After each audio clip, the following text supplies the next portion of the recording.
Hey Stampers, I got another video tutorial for you.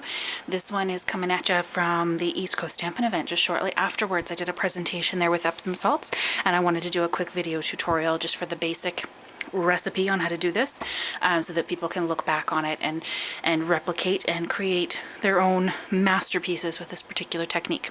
So what we're using first, I've got a half a cup of boiled water over here. I just did that on the kettle. I've got a big thing of Epsom salts. I've got a sponge applicator, and I've got a spoon.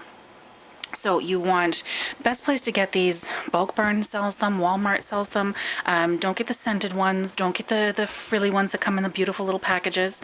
Those might be nice for a bath, but Epsom salts, especially if you're going to be crafting with them, just get the plain old Epsom salts. We don't want any of the oils in them because that'll ruin the paper. We just want a basic Epsom salts, and it's the best bang for your buck, is to get a bulk buy. And even as a massage therapist, the oily ones are lovely, they smell great, but I would highly recommend getting your base Epsom salts and applying your own oils. So either way, just leave the frilly ones, they're too expensive. Get the basic ones. So what I've done here is I have a half a cup of Epsom salts and I have a half a cup of water, boiling water. Doesn't matter what measurement you use, as long as you keep it equal. So if you're going to use a half a cup of water, use a half a cup of Epsom salts. If you want to use a cup, go for it. A quarter, 3/4, whatever the measurement, just make sure they're equal amounts of water and Epsom salts. So I have a half a cup of boiling water and a half a cup of Epsom salts here. In the other trials that I've done with this particular technique, I used a cup just for an even measure and had tons left over. So I'm using a half a cup here, and I will have lots left over as well, I am sure. This is a technique that you can use straight away, or you can save your remnants and use to a later date, but you'll get a different effect, and I'll show you that in just one second. So I'm just stirring this up, hoping that I can get all of these to dissolve. They're taking their sweet time, of course, because we're doing a video. But yes, we've got our Epsom salts. We used our measuring cup with our half a cup of Epsom salts. There we go. That's looking a bit better. Stirring these around to make sure that they're all dissolved in the water. Okay, I've got a piece of grid paper. I did this upstairs on my kitchen counter, laid out a whole bunch of grid paper on my island, laid out all of my cardstock, and did a whole bunch of sheets at one time. It was just a little too messy to do one-offs in my craft room, but it depends on how big your craft room is. So adjust accordingly. Tonight I'm just using one piece of grid paper, and I'm using a piece of the Flirty Flamingo cardstock. I have only tried this on cardstock. I have not tried it on DSP. DSP is much thinner. It would become more saturated. You would probably get a very similar effect, but it may warp your paper much more than it does with the cardstock. I've only done this on cardstock. I'm going to take my sponge applicator. I'm going to dip that in my Epsom salts mixture. Get it nice and saturated. And I'm just going to brush that onto my cardstock.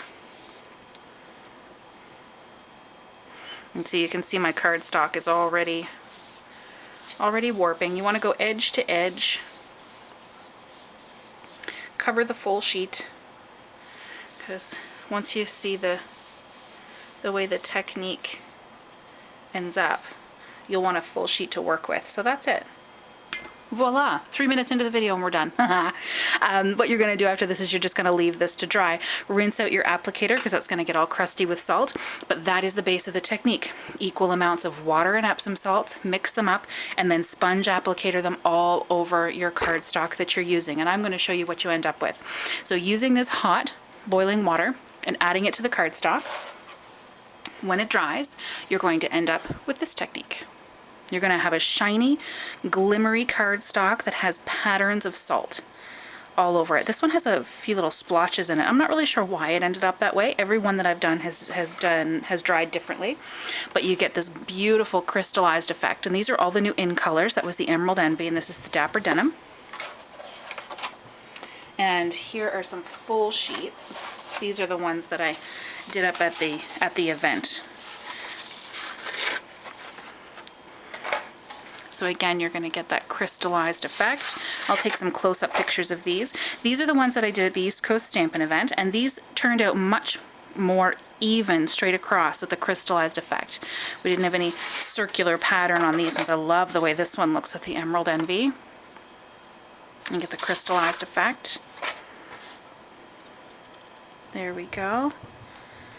Okay, so that's what it's going to end up looking like if you use the water hot. Now what I did to have enough cardstock so that I could make my samples and show my samples, I did some in some different colors the next morning because I did this in my kitchen.